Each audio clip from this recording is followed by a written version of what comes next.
Des milliers d'escaliers pour atteindre le sommet, on est bien dans le parc national de Soraksan en Corée. Il est situé juste à côté de la ville de Sokcho, tout à l'est de la Corée, et c'est le principal parc national coréen, et sa visite vaut vraiment le coup. Vous pouvez vous attarder quelques minutes devant ces temples avant de monter jusqu'au sommet d'où on peut voir notamment la Corée du Nord.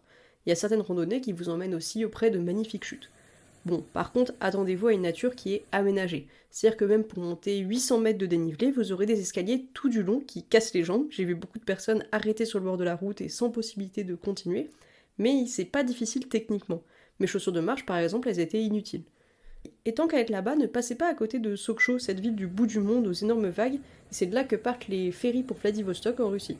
Les spécialités, elles sont aussi délicieuses là-bas que partout en Corée, c'est notamment des spécialités de la mer, donc c'est très intéressant de s'y attarder. Pour rejoindre Sokcho, le plus simple, c'est de prendre le bus depuis Séoul, ça devrait vous prendre 2-3 heures, et vu le confort des bus, le trajet est très rapide, et depuis Sokcho, il y a des bus régulièrement vers Soraksan en saison. Et pour en savoir plus sur la Corée, les clichés sur ce pays et plein d'autres anecdotes, retrouvez l'épisode d'un pays un train sur YouTube et sur Spotify, et comme d'habitude, je vous mets les liens en description et en story. On se retrouve vendredi pour la fin de ces aventures en Corée avec enfin la capitale, Séoul.